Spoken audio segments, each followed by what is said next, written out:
The earth is a graveyard of secrets, cradling the silent echoes of civilizations that vanished before the first word was ever written. Beneath the shifting sands of the Sahara and the suffocating canopy of the Amazon lie monolithic wonders that defy modern logic. How did our ancestors align massive stones with celestial precision, or map the stars with mathematical rigour long before the telescope? From the indecipherable script of the Indus Valley to the haunting shadows of Göbekli Tepe, history is not a straight line, but a labyrinth of forgotten brilliance. We are a species with amnesia, walking upon the ruins of giants, desperately searching for the key to a door we didn't know existed. Every relic is a riddle. Every tomb is a testament to a truth buried by time. The past isn't dead, it is simply waiting to be remembered.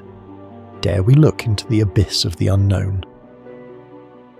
Perched impossibly on the face of a sheer cliff in northeastern Turkey, the Sumela monastery appears less like a building and more like an illusion of stone suspended between earth and sky. From the valley floor far below, its pale walls cling to the dark rock of the Pontic Mountains, nearly 1,200 metres above sea level. Mist often drifts across the cliffs, partially concealing the structure so that the monastery seems to emerge slowly from the mountainside itself. For centuries, travellers approaching the valley have asked the same question: how could a complex of buildings be constructed on a vertical cliff where even standing safely is difficult? The answer, even today, remains only partly understood. According to Byzantine tradition, the origins of Sumela Monastery trace back to the 4th century during the reign of Theodosius I.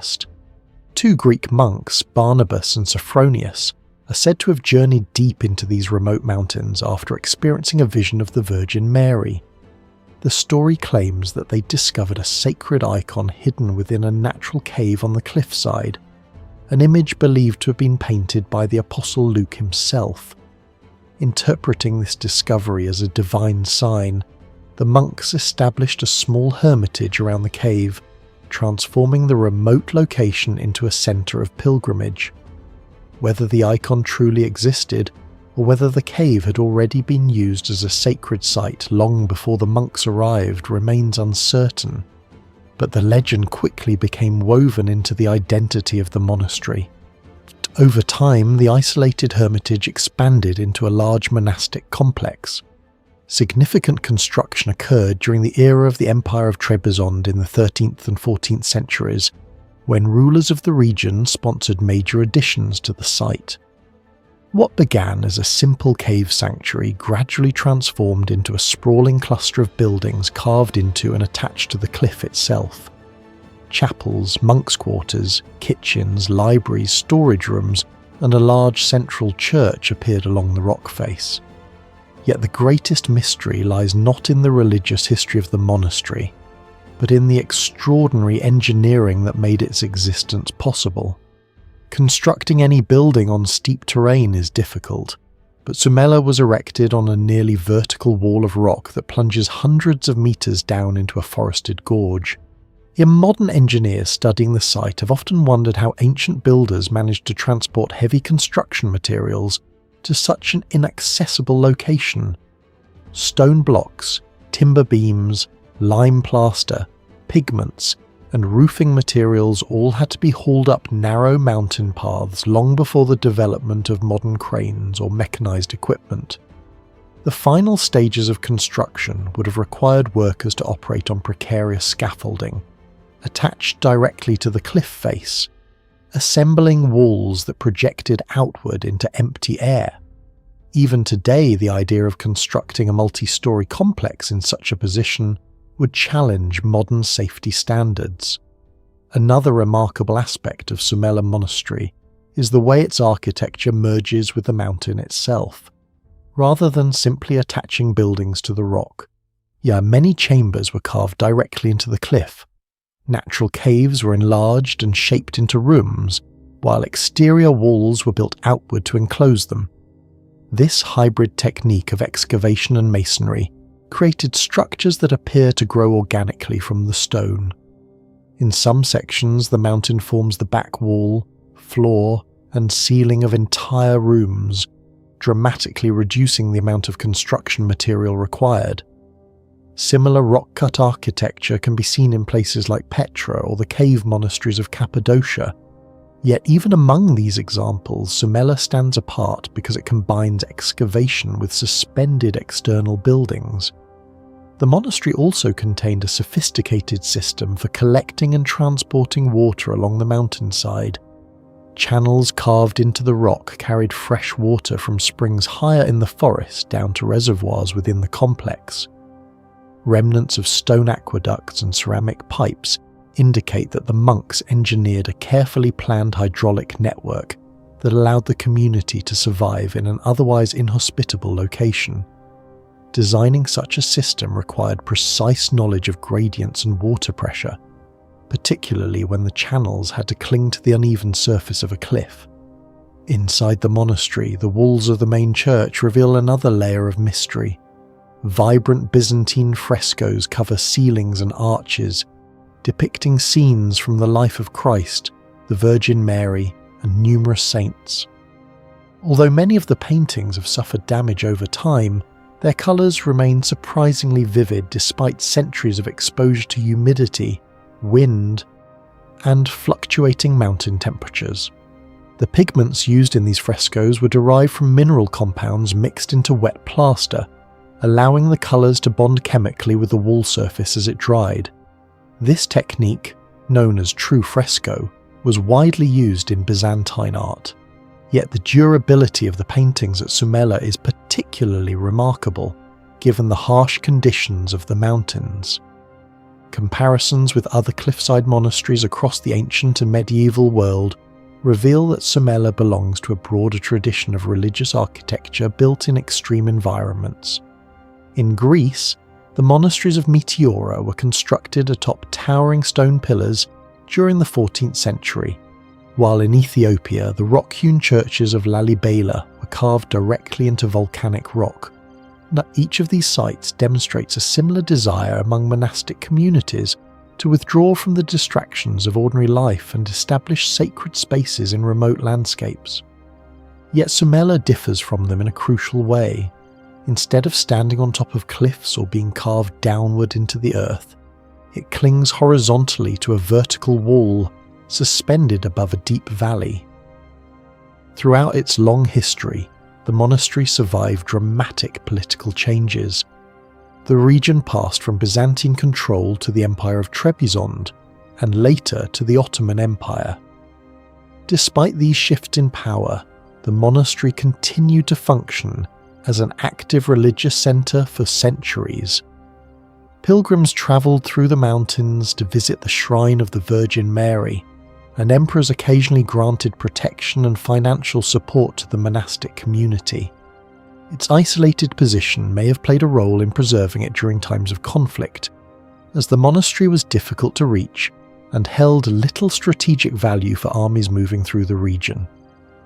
Today, Sumela Monastery remains one of the most visually striking religious sites in the world. Standing on the valley floor and looking up at its pale buildings clinging to the cliff, visitors often experience the same sense of disbelief that travellers must have felt centuries ago. The monastery appears to defy gravity, a reminder of the determination and ingenuity of the people who built it. Even after centuries of study, historians and engineers still debate the exact methods used to construct such a complex structure in so perilous a location.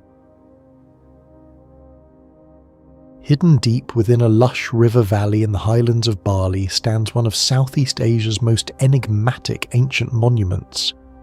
Carved directly into towering cliffs of volcanic rock, the mysterious shrines of Gunung Kawi appear less like conventional temples and more like colossal stone shadows etched into the landscape itself.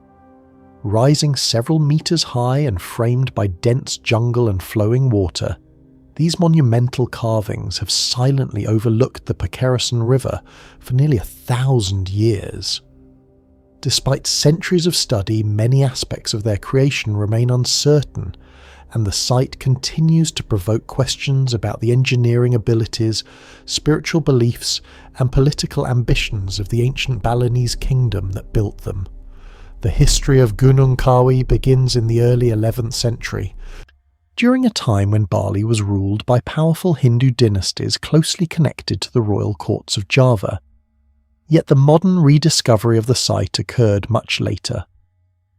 In the early 20th century, Dutch colonial administrators and archaeologists travelling through the Tampaksering region began documenting unusual stone structures carved into the cliffs above the Pakerison River. Among the first scholars to formally record the site was the Dutch archaeologist W. F. Stutterheim in the 1920s, who conducted some of the earliest academic studies of Bali's ancient monuments.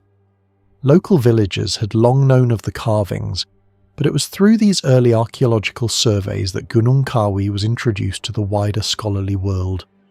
As researchers descended the steep valley and examined the towering carvings, they quickly realised that this was not simply a temple complex. It was an architectural form rarely seen anywhere else in Southeast Asia. The most striking feature of Gunung Kawi is its 10 monumental rock-cut shrines, known locally as Candi. Each shrine stands roughly 7 meters tall and is carved directly into the vertical cliff face. Unlike temples built from assembled blocks of stone, these structures were created by removing vast quantities of rock from the cliff itself. The shrines are arranged in 2 main groups facing each other across the river valley, with additional isolated monuments carved nearby. Their facades resemble tall ceremonial towers, complete with stepped roofs and decorative niches, yet behind each monument there is no interior chamber. They are not buildings but sculptural monuments, monolithic facades carved from the living rock. This method of construction raises immediate questions. Creating such structures would have required removing tons of volcanic stone, using only basic tools available in the 11th century. The cliffs themselves rise steeply from the river, meaning the workers who carved the shrines had to operate on precarious ledges while maintaining precise architectural symmetry. Archaeologists have found no evidence of large scaffolding systems, yet the carvings display remarkable consistency in proportion and design. The scale of labour required to transform an untouched cliff into a monumental sacred complex remains one of the most intriguing aspects of the site. Equally mysterious is the purpose of these massive rock-cut monuments.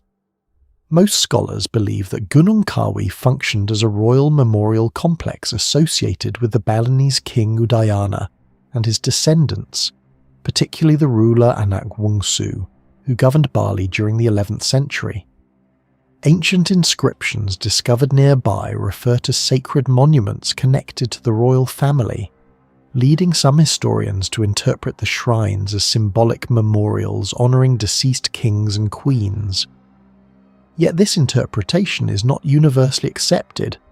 Unlike typical royal tombs, no burial chambers have been found within the monuments themselves, and the shrines appear to serve more as ritual markers than actual graves. Another possibility is that Gunung Kawi functioned as a sacred retreat for priests and ascetics. Scattered throughout the surrounding cliffs are numerous small caves carved into the rock, many of which appear to have been used as meditation cells. These secluded chambers overlook the river valley and would have provided an ideal environment for spiritual contemplation. In Balinese Hindu cosmology, rivers and valleys are often associated with purification and divine presence, suggesting that the entire landscape may have been designed as a ritual sanctuary, where the physical environment itself played a role in religious practice. The layout of the monuments adds yet another layer of intrigue. The shrines are divided into separate clusters, 5 monuments on one side of the valley, 4 on the opposite side, and a single isolated shrine nearby. Some archaeologists believe this arrangement may symbolise members of a royal lineage, possibly representing a king, his queens, and close relatives. Others suggest that the placement reflects cosmological symbolism related to sacred directions or Hindu concepts of divine balance. Without surviving inscriptions explaining the design, the exact meaning of this arrangement remains speculative. Gunung Kawi also occupies a landscape that was clearly engineered with remarkable sophistication. The valley surrounding the site contains an intricate system of ancient irrigation channels that once supported extensive rice cultivation. These irrigation systems were part of Bali's famous Subak network, a cooperative water management system that combined agriculture with religious ritual. The presence of Gunung Kawi within this landscape suggests that the site may have served not only as a royal or religious monument, but also as a spiritual centre linked to the agricultural lifeblood of the region. When compared to other ancient rock-cut monuments across Asia, Gunung Kawi stands out for both its uniqueness and its cultural connections. Rock-cut architecture is famously associated with sites such as the Buddhist cave temples of Ellora caves in India, or the monumental facades of Petra in Jordan. Yet while those sites contain vast interior chambers and elaborate sculptural programs, the shrines of Gunung Kawi are strikingly minimalist.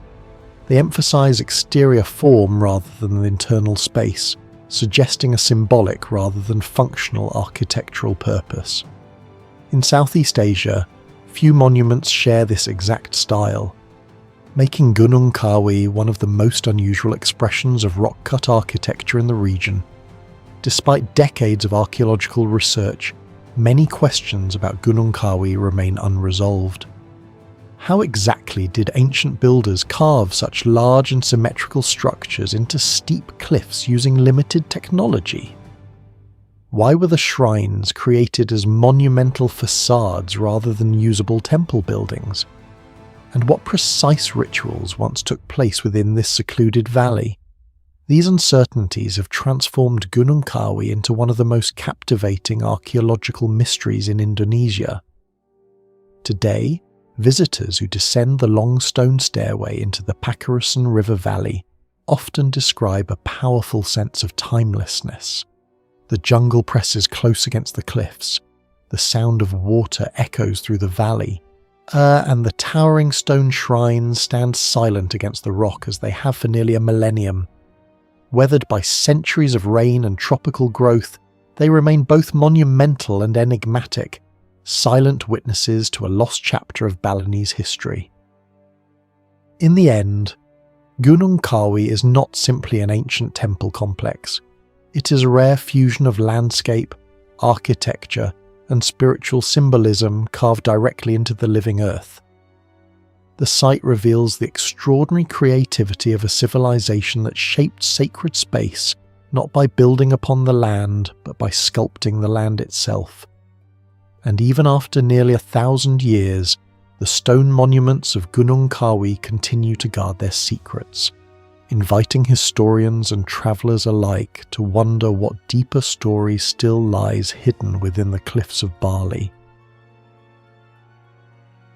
High above the deep limestone gorges of southeastern Sicily lies one of the most haunting landscapes of the ancient Mediterranean. Carved into sheer cliffs that rise above the winding waters of the Anapo River are thousands of small dark openings, scattered across the rock face like the cells of a vast stone hive. From a distance they appear almost natural, as though erosion or geological processes had sculpted them over millennia. Yet every one of these openings was created by human hands. Together they form the Necropolis of Pantalica, an immense prehistoric cemetery containing more than 5,000 rock-cut tombs dating back over 3,000 years. Silent and abandoned, these chambers represent one of the largest burial complexes of the European Bronze Age. And yet the people who created them remain among the least understood civilizations of the ancient world. The existence of Pantalica had been known to local shepherds and farmers for centuries, but it was not until the late 19th century that the site began to attract serious scientific attention. In 1895, the Italian archaeologist Paolo Orsi one of the pioneers of modern Mediterranean archaeology, undertook the first systematic exploration of the region.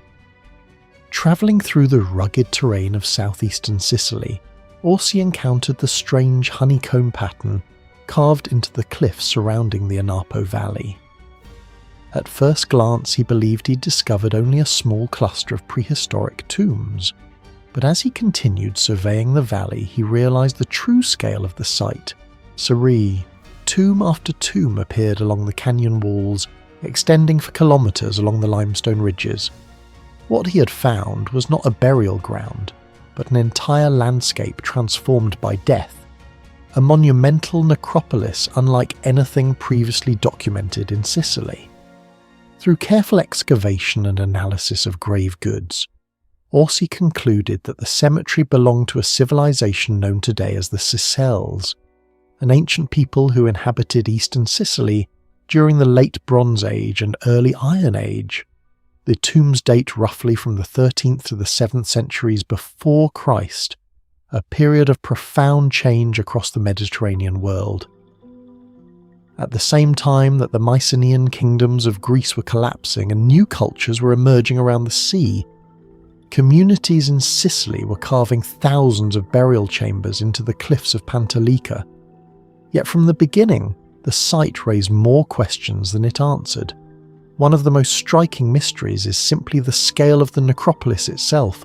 More than 5,000 tombs have been identified, and many researchers believe the original number may have been even higher before erosion and landslides destroyed portions of the cliffs. If each tomb held multiple burials, the cemetery may have contained the remains of tens of thousands of individuals. Such numbers suggest the presence of a large and complex society in the region, and yet the settlement that supported this enormous population remains surprisingly elusive. Archaeological remains of habitation sites exist on the plateau above the valley, but they're far smaller and less monumental than the immense burial landscape below. Equally puzzling is the location of the tombs. Many are carved high into near vertical cliffs, far above the valley floor. Even today, reaching some of them requires difficult climbing across unstable rock faces. How ancient workers managed to carve thousands of chambers into such inaccessible surfaces remains a subject of debate. The builders possessed only simple tools made of bronze and stone, yet they succeeded in shaping smooth, rounded burial chambers within the hard limestone. Some scholars believe wooden scaffolding or rope systems may once have been used to reach the higher cliffs, but no physical evidence of such structures has survived.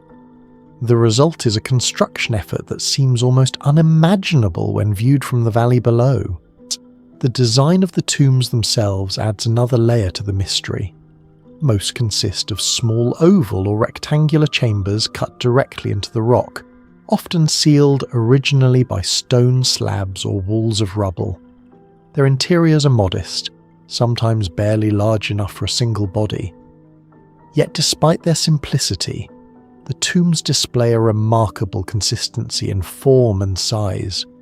Across thousands of examples, the same basic architectural pattern repeats again and again, suggesting a highly standardized funerary tradition governed by shared beliefs about death and the afterlife. Unfortunately, because the Sicels left few written records and almost no inscriptions at Pantalica, the spiritual meaning behind these practices remains largely unknown. Artifacts recovered from the tombs offer tantalizing glimpses into the culture that built the necropolis.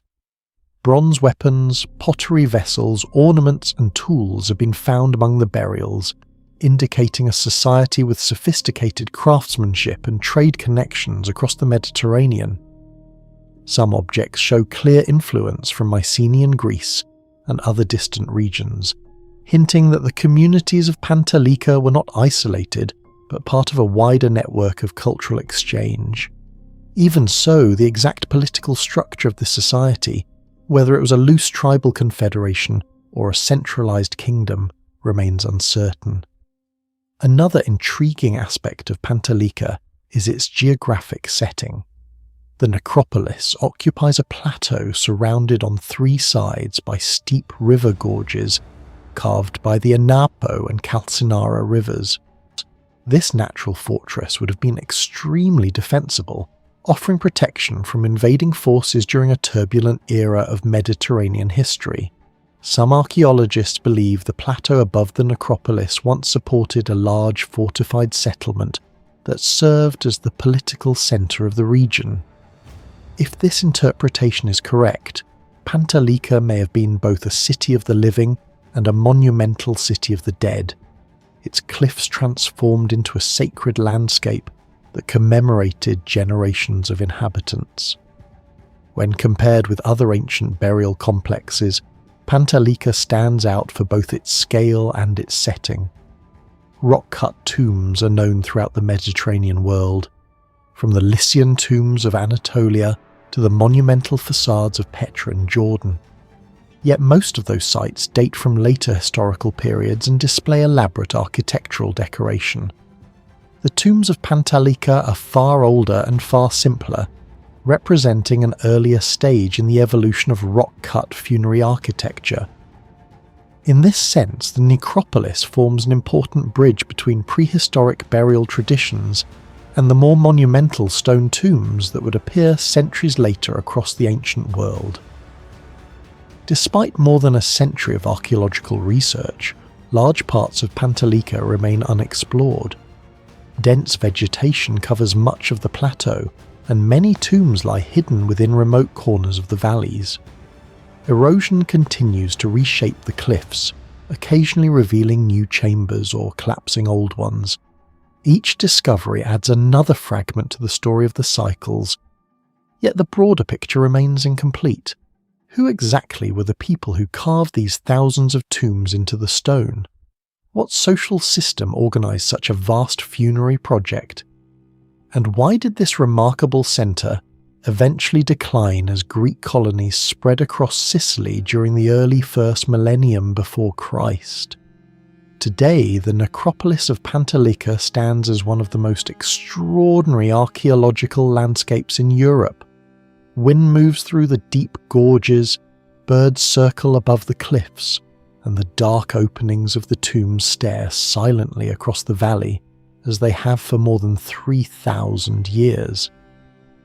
In their quiet persistence, they remind us that entire civilizations can vanish, leaving behind only traces carved into stone.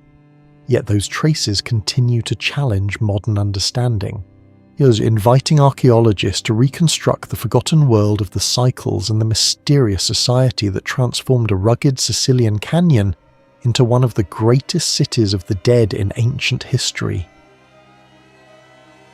Hidden among the quiet ruins of southern India stands a temple whose stone pillars appear almost impossibly perfect. Within the sacred halls of Hoysaleswara temple, dozens of dark stone columns rise from the floor like polished mirrors of another age. At first glance they seem elegant but ordinary, yet the longer one studies them, the stranger they become. Their surfaces are flawlessly symmetrical, their curves perfectly balanced, and their polish so smooth that light glides across them as if they were made not of stone but of metal. For centuries, these pillars have quietly challenged modern assumptions about what ancient craftsmen were capable of achieving. The temple itself was built in the 12th century during the height of the Hoysala Empire, a powerful kingdom that ruled much of southern India between the 11th and 14th centuries. Commissioned by King Vishnuvardhana and dedicated to the Hindu god Shiva, the structure was designed as both a place of worship and a monumental display of artistic mastery. The Hoysala architects were already renowned for their elaborate temples carved from soapstone, but what they created at Halebidu pushed stone craftsmanship to extraordinary limits. Among its countless sculptures and decorative panels, the pillars of the temple stand out as some of the most technically astonishing elements ever produced in medieval architecture. Unlike many ancient monuments that remained hidden for centuries, the Hoysaleswara temple was never truly lost. the city of Halebidu once served as the imperial capital of the Hoysala kingdom.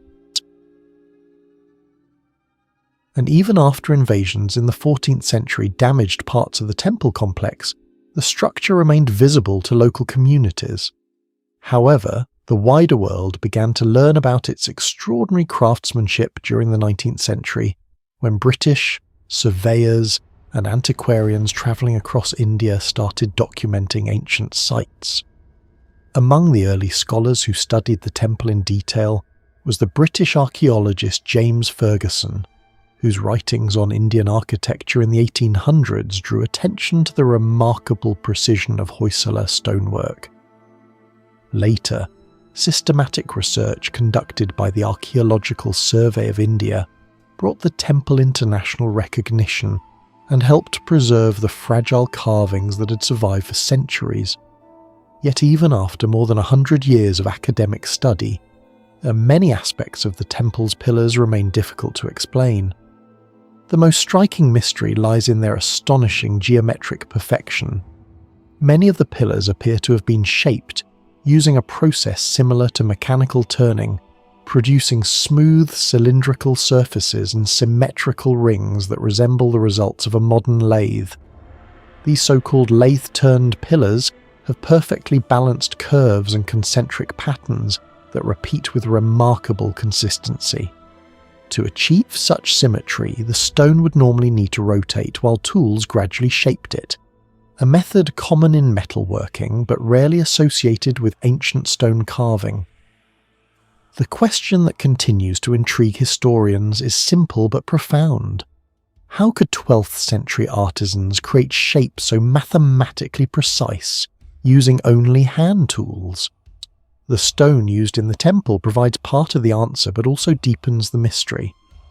Hoysala builders favoured a material known as chloritic schist, often called soapstone. When freshly quarried, it is relatively soft and easy to carve, allowing artists to produce extremely detailed sculptures. Over time, however, exposure to air causes the stone to harden, preserving its shape with surprising durability. This property may have allowed craftsmen to refine the pillars while the stone was still workable before it hardened permanently. Yet even with a soft stone, achieving the kind of flawless symmetry seen in the Hoysaleswara pillars would require extraordinary precision. Each column displays smooth curves, subtle ridges, and geometric bands arranged in perfect alignment around the central axis, as if the stone had been shaped by controlled rotation rather than by chisels alone. Another feature that has fascinated observers for generations is the extraordinary polish of these pillars. Many surfaces appear almost reflective, catching and scattering light throughout the temple's interior. The finish is so smooth that visitors sometimes compare it to polished metal or glass. Producing such a surface on hardening stone would have required hours, perhaps days, of careful grinding and polishing using increasingly fine abrasives. Ancient craftsmen may have used sand, plant oils, and mineral powders to achieve this effect, yet the degree of perfection suggests a level of patience and skill that borders on the unbelievable. Even after nearly 900 years, the pillars still maintain their luminous sheen. And adding to the intrigue are long-standing accounts that some pillars within Hoysala temples could once rotate slightly on their bases. Early travellers occasionally reported that certain columns seemed capable of turning when pushed. Whether these accounts reflected reality or were simply misinterpretations remains uncertain. Modern conservation efforts have stabilised the structures, and most pillars today are firmly fixed in place. Still, the idea that ancient architects might have installed massive stone columns with such precise balance that they could rotate has fueled speculation for decades. Beyond their mechanical perfection, the pillars also serve as elaborate canvases for artistic expression.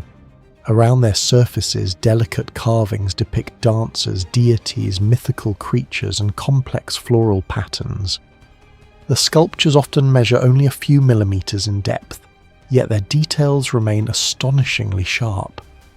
Individual strands of jewellery, folds of fabric, and expressions on tiny faces emerge from the stone with lifelike clarity. These carvings demonstrate that the builders were not merely engineers, but also master artists capable of blending technical precision with imaginative storytelling.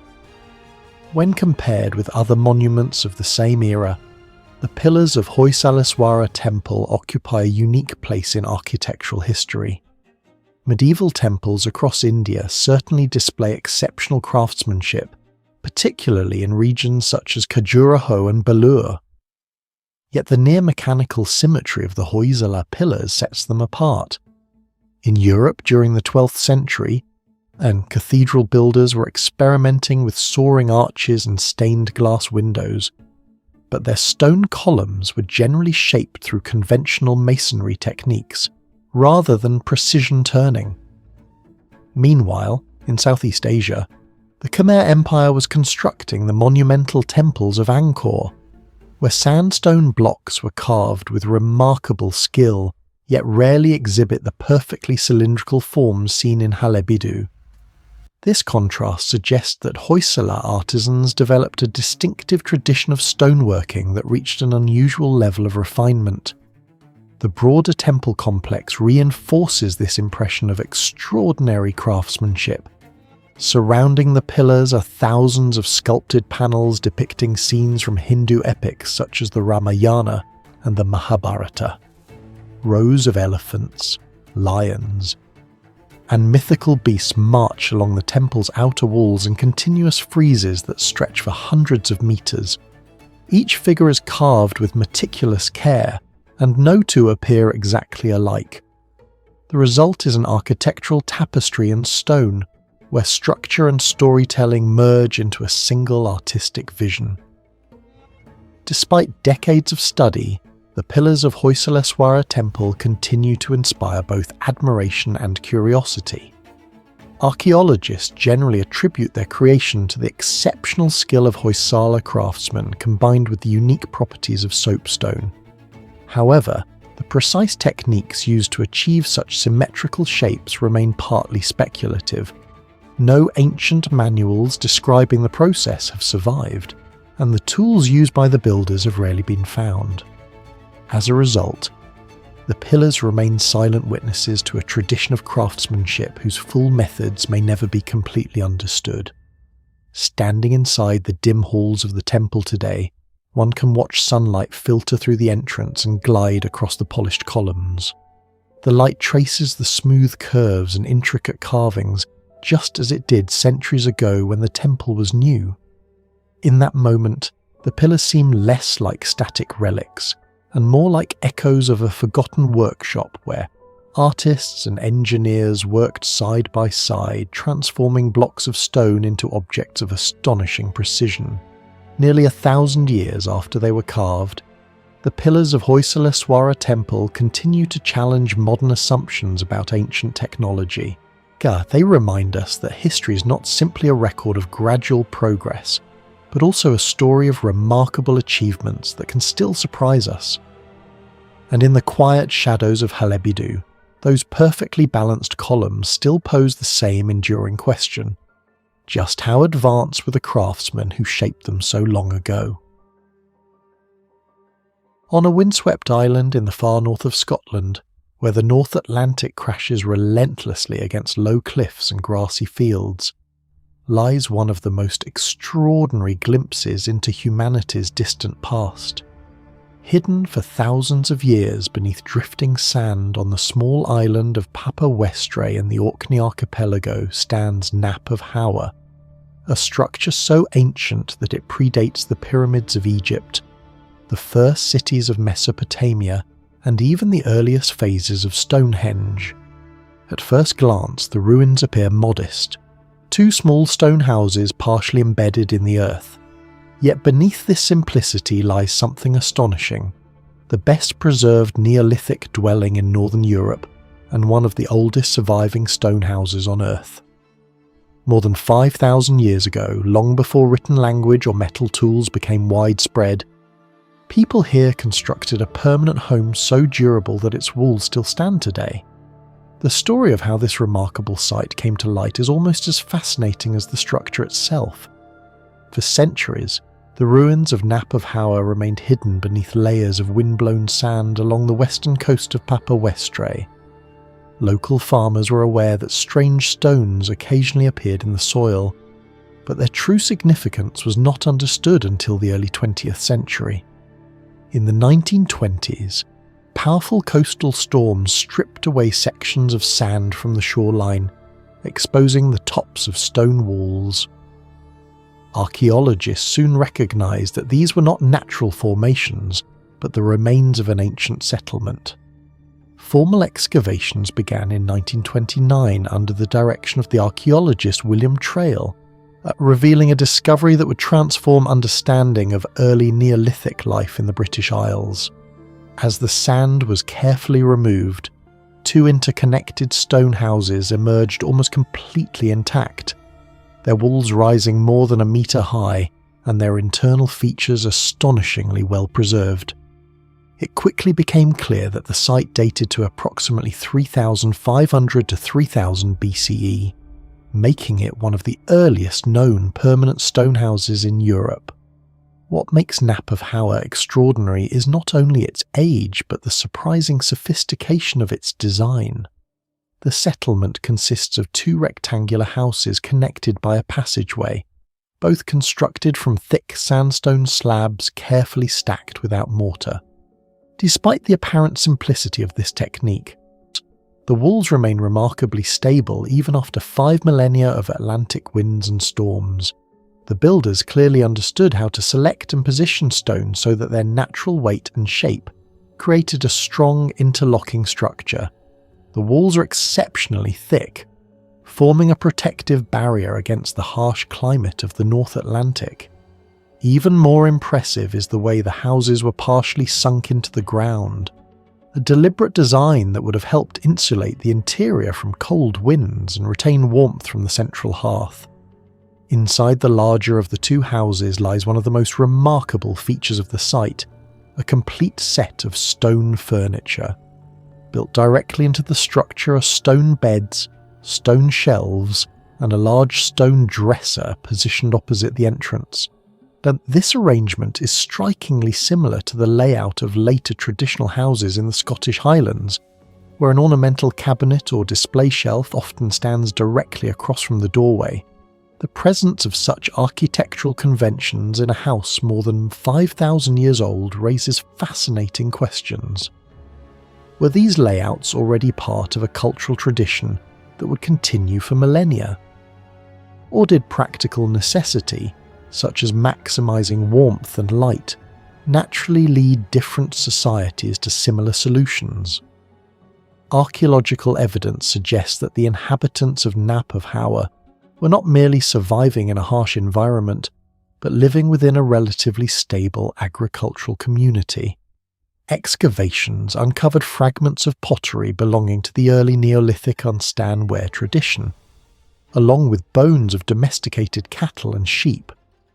Fish bones and shells indicate that the sea also played an important role in their diet. Taken together, these findings reveal a mixed farming and fishing economy that sustained a permanent settlement on this remote island. Such stability is significant because it reflects a major transformation in human history. Only a few thousand years earlier, most communities in northern Europe were still largely mobile hunter-gatherers. Yet here on Papua Westray, people had already begun building enduring homes and establishing long-term villages. The architecture of Knap of Howar also demonstrates a deep understanding of the local environment. The entrance passage is narrow and low, forcing anyone entering to stoop slightly. While this may seem inconvenient, it likely served an important purpose, minimizing the amount of cold wind that could rush into the interior. Once inside, the thick stone walls and earthen insulation would have created a surprisingly stable microclimate.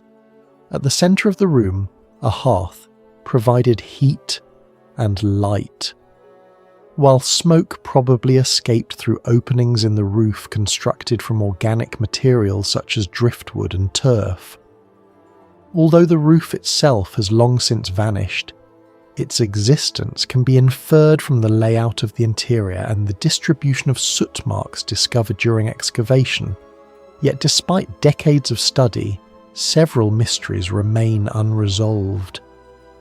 One of the most intriguing questions concerns the decision to build such a permanent stone structure at such an early stage in human history. In many parts of Neolithic Europe, houses were constructed from timber and thatch, materials that rarely survive for long periods. Stone architecture on this scale suggests a community with both the resources and the intention to remain in one place for generations. Why did the inhabitants of Orkney adopt this approach so early? Some archaeologists believe the answer may lie in the natural abundance of easily workable sandstone on the islands, which encouraged experimentation with stone construction. Others propose that the Orkney archipelago may have been a major cultural centre during the Neolithic period, where architectural innovations spread outward to other regions. When Knap of Howar is compared with other ancient structures in Orkney, this possibility becomes even more compelling. Only a few thousand years after its construction, yet the same region would produce some of the most impressive Neolithic monuments in Europe, including Skara Brae, a remarkably preserved village of stone houses, and the monumental ceremonial complexes of Ring of Brodgar and Maeshowe. These later sites demonstrate sophisticated planning, monumental construction, and complex ritual traditions. Knap of Howar appears to represent an early step in this architectural evolution, a prototype of the stone-built settlements that would later define the Neolithic culture of Orkney. Another mystery involves the eventual abandonment of the site. Archaeological evidence suggests that Knap of Howar was inhabited for several centuries before it was gradually deserted. The reasons remain uncertain. Environmental changes, shifting trade networks, or the relocation of communities to larger settlements elsewhere in Orkney may all have played a role. Whatever the cause, the houses were eventually left empty, and over time the relentless winds of the Atlantic buried them beneath layers of sand. Ironically, this natural burial preserved the site in extraordinary condition, protecting it from erosion and human disturbance for thousands of years. Today, standing among the low stone walls of Knap of Howar, it is possible to imagine the lives of the people who once lived there. The flicker of firelight reflecting off stone surfaces, the smell of sea air drifting through the doorway, the sounds of waves breaking against the cliffs just beyond the fields. These sensations would have been as familiar to them 5,000 years ago as they are to visitors today. In this quiet corner of the Orkney Islands, the distance between the modern world and the Neolithic past feels surprisingly small. Ultimately, the significance of Knap of Howar lies not in grand monuments or massive structures, but in something far more intimate. It is a house, one of the earliest surviving homes ever built by human hands. Within its walls we glimpse the beginnings of settled life in northern Europe. Families gathered around a hearth, tools and pottery arranged on stone shelves, and a community learning how to shape the landscape into a place of permanence. While great temples and pyramids often dominate the story of ancient civilizations, Knap of Howar reminds us that the foundations of civilization were built not only in monuments, but in homes. And in this humble stone dwelling on a remote Scottish island, the everyday lives of people who lived 5,000 years ago still echo quietly through the stones. Hidden among the mist-covered hills of Sintra, where forests spill down steep slopes and medieval castles rise from the fog, stands one of the most enigmatic architectural complexes ever constructed in Europe. Quinta da Regaleira is not simply a palace, nor merely a garden estate. It is a landscape of symbols carved into stone, a labyrinth of underground passages, spiral towers, secret tunnels, and cryptic monuments that appear to encode layers of philosophical, mystical, and esoteric meaning. To walk through its gates is to enter a place where architecture becomes a language of hidden ideas. Every staircase, every grotto, every carved emblem seems to hint at a deeper story, one that blends Renaissance philosophy, medieval legends, secret societies, and the ancient human fascination with transformation and rebirth. Although the estate appears ancient at first glance, the origins of Quinta da Regaleira trace back to the early 20th century.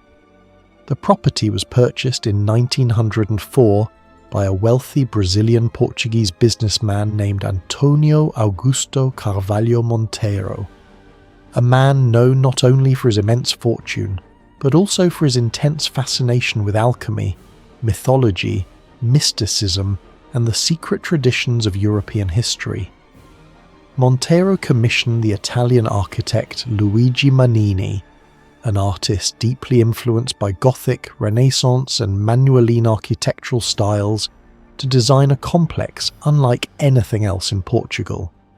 Construction continued for several years, transforming the hillside into a carefully choreographed environment of symbolic architecture where art, philosophy, and mystery would intertwine. Unlike most estates of its era, Regaleira was never intended to function purely as a residence or garden retreat.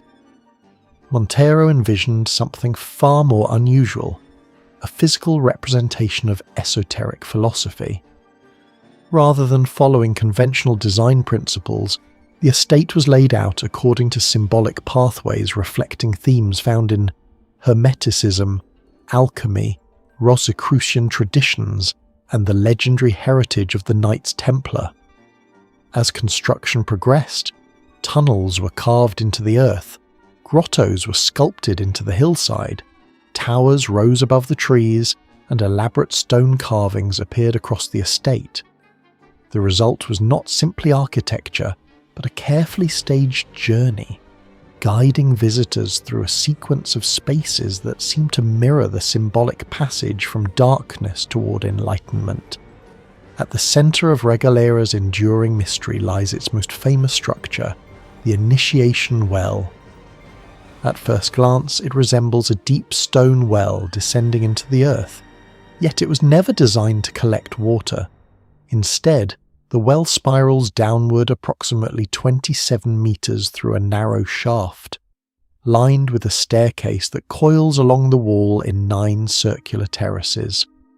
These 9 levels have intrigued historians for decades, as they appear to correspond symbolically to the 9 circles of hell described in Dante Alighieri's Divine Comedy, one of the most influential literary works of the Middle Ages. Whether this connection was intentional or coincidental remains debated, but the resemblance is striking. At the bottom of the Initiation Well lies a mosaic floor featuring a striking symbol, a cross associated with the Knights Templar combined with a compass-like design often linked to esoteric traditions. According to some historical interpretations, individuals participating in secret ceremonies may have descended the staircase as part of an initiation ritual, representing the symbolic death of the old self, before emerging into a new state of spiritual awareness. The well's design reinforces this narrative. Rather than simply climbing back up, participants would leave the chamber through hidden tunnels that lead through underground passages before eventually emerging again into the light of the gardens above. These subterranean tunnels form one of the most fascinating aspects of the estate.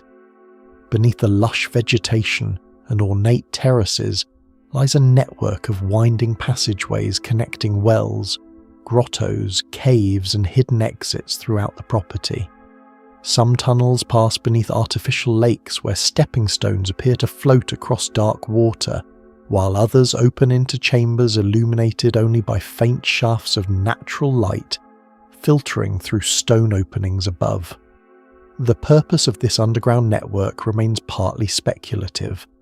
Some scholars believe it served as a theatrical environment for symbolic rituals inspired by Masonic or Rosicrucian traditions.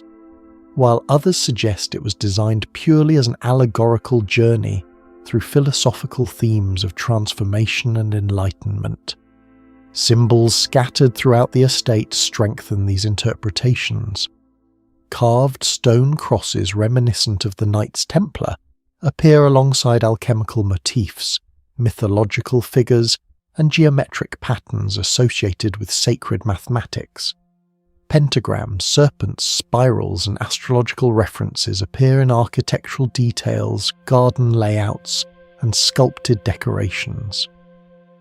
To observers familiar with the traditions of European esotericism, these elements suggest that Regaleira may have been designed as a symbolic map of mystical knowledge rather than a conventional estate. The connection to the Knights Templar is particularly intriguing. The medieval military order, founded in the 12th century, became one of the most powerful organisations in Europe before being dissolved in the early 14th century under dramatic and controversial circumstances. In Portugal, however, many former Templars were absorbed into a successor organisation known as the Order of Christ, which played a major role in the Portuguese Age of Exploration. Monteiro was deeply interested in this historical legacy, and some historians believe he intentionally incorporated Templar symbolism into the estate's design as a tribute to the order's mythologized survival. In this sense, Quinta da Regaleira stands at the intersection of architecture, mythology, and historical imagination. Its mysterious symbolism places it in a broader tradition of European landscapes designed as philosophical allegories. During the Renaissance and later centuries, several aristocratic estates were constructed with symbolic gardens representing cosmological or spiritual ideas. However, Regaleira pushes this concept much further than most examples. While many historical gardens contain symbolic statues or decorative references, few integrate underground architecture, ritualistic spatial sequences, and encoded symbolism as extensively as this estate. Some researchers have compared Regaleira's symbolic pathways to the labyrinth traditions found in medieval cathedrals such as Chartres in France, where pilgrims would walk intricate patterns in stone floors as a symbolic spiritual journey. Others see parallels with alchemical manuscripts of the Renaissance, where illustrations depict winding paths, hidden chambers, and symbolic descent into darkness as metaphors for inner transformation. Even the spiral descent of the initiation well echoes ancient symbolic structures found across cultures, from underground temples in the Mediterranean world to sacred caves associated with initiation rites in earlier civilizations. Yet despite decades of study, the full meaning of Regaleira's design remains open to interpretation. The estate does not contain written instructions explaining its symbolism, and Monteiro himself left behind few documents describing the intended purpose of its structures. Instead, visitors are left with clues embedded in stone and landscape. The architecture invites interpretation but never confirms a single explanation. Across the ancient landscapes of Egypt, countless temples rise proudly above the desert sands, their towering columns and decorated walls proclaiming the glory of pharaohs and gods. Yet hidden behind the great temple of Seti I at the sacred city of Abydos lies a structure unlike any other monument in the Nile Valley. Partially buried beneath layers of sediment and often submerged in groundwater, the Osireion appears less like a traditional Egyptian temple and more like a colossal stone relic from another architectural tradition entirely. Massive blocks of red granite weighing dozens of tons form a stark and imposing structure deep below the surrounding terrain. Its stark geometry, immense stones, and subterranean design have long puzzled archaeologists, historians, and engineers alike. To many observers, and the Osireion feels strangely out of place in the chronological and stylistic sequence of ancient Egyptian architecture, raising a fundamental question that continues to echo through academic debates. Was this structure truly built during the reign of Seti I in the 13th century BCE, or does it preserve the remnants of something far older? For centuries the Osireion remained hidden beneath the sands of Abydos. The temple complex of Seti I had been known since antiquity, celebrated for its beautifully carved reliefs depicting the lineage of Egyptian kings. But behind the temple, buried beneath layers of debris and desert sediment, lay a mysterious structure that would not be fully revealed until the early 20th century. The first systematic investigation occurred in 1902 when the renowned British Egyptologist Flinders Petrie began surveying the area. Petrie and his team noticed unusual stone formations protruding from the ground behind the temple and suspected that a much larger buried structure might lie beneath the surface. Excavations soon revealed a network of descending corridors leading into a massive subterranean chamber constructed from enormous granite blocks. Over the following years, further excavation work carried out by archaeologists, including Margaret Murray, gradually uncovered the full scale of the monument. What emerged from the sand was astonishing. A monumental stone complex unlike anything previously associated with Seti I's temple. At the heart of the Osireion lies a vast central hall surrounded by water. In the middle of this chamber stands a rectangular island of stone, bordered by deep channels that are now permanently flooded by groundwater. Rising from the island are enormous granite pillars that once supported equally massive architraves, forming a stark and imposing architectural core. Each of these granite blocks weighs many tens of tons, and some estimates suggest individual stones may exceed 100 tons. Unlike the finely decorated limestone temples typical of the New Kingdom, the Osireion is almost completely devoid of ornamental carving in its structural components. Instead, it emphasizes sheer mass and precision. The granite blocks are cut with remarkable accuracy and fitted together so tightly that even today their joints appear nearly seamless. The scale and engineering of this structure immediately raised difficult questions. The red granite used in the Osireion was quarried at Aswan, located more than 200 kilometers to the south. Transporting stones of such enormous size across the Nile Valley would have required extraordinary logistical coordination. Even more puzzling is the fact that the structure lies deep below the surrounding ground level, meaning the builders must have first excavated a massive pit before lowering the granite blocks into place with great precision. The technical challenge of constructing such a monument beneath the surface remains a subject of ongoing debate among engineers studying ancient construction techniques. Adding to the mystery is the unusual architectural style of the Osireion itself. Traditional Egyptian temples from the New Kingdom period, including those built by Seti I, typically feature elaborate decorative programs, towering pylons, and rows of slender columns supporting vast hypostyle halls. By contrast, the Osireion appears stark, heavy, and almost prehistoric in character. Its design has often been compared to the massive megalithic masonry seen in structures such as the Valley Temple of Khafre near the pyramids of Giza. Both structures employ enormous blocks of stone arranged with minimal decoration but extreme precision, creating an impression of monumental permanence. Because of these similarities, some researchers have suggested that the Osireion may reflect an architectural tradition far older than the Temple of Seti I itself. According to this interpretation, the structure might have existed long before the construction of the surrounding temple complex, and was later incorporated into the sacred landscape of Abydos. Others argue that Seti I intentionally designed the Osireion to resemble extremely ancient monuments in order to evoke the mythological age of the gods. Abydos had long been associated with the cult of Osiris, the deity who symbolized death, rebirth, and the eternal cycle of life.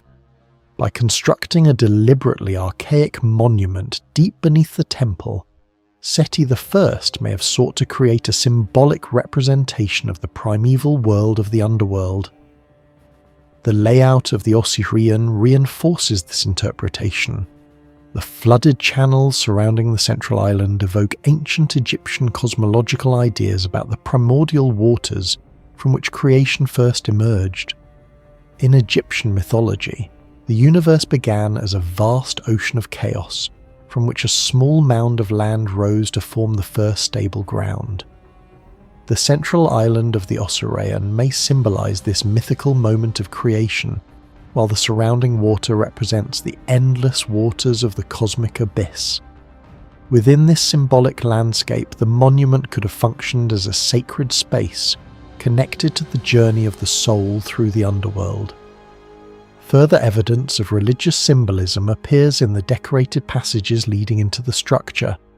Some of the corridors contain inscriptions from sacred funerary texts known as the Book of Gates and the Book of Caverns, which describe the nightly journey of the sun god through the realms of the underworld. These texts were central to Egyptian beliefs about death and resurrection, and reinforcing the idea that the Osireion was closely associated with the cult of Osiris and the promise of eternal life.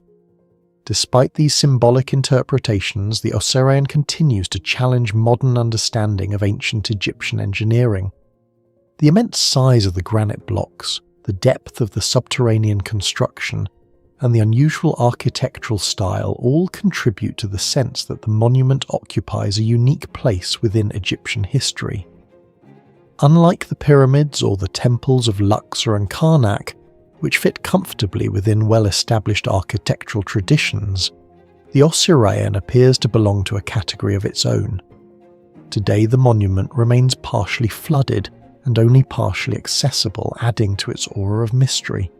The visitors who descend into the chamber encounter a silent forest of granite pillars rising from still water, illuminated by shafts of desert sunlight filtering down through the ruins above. The atmosphere is strikingly different from the bright temples that dominate the Egyptian landscape. Here, beneath the sands of Abydos, the Osireion feels like a place suspended between worlds, part temple, part tomb, and part enigmatic relic of an architectural tradition whose full story may never be completely understood. More than 3,000 years after its construction, the Osireion continues to provoke questions that remain unanswered. Was it truly built during the reign of Seti I, or does it preserve the memory of an earlier and largely forgotten chapter of Egyptian civilization? Were its massive granite stones meant simply to inspire awe, or do they reflect construction techniques whose details have been lost to time? And why was such an enormous effort devoted to creating a structure hidden beneath the ground, invisible to most of the world above?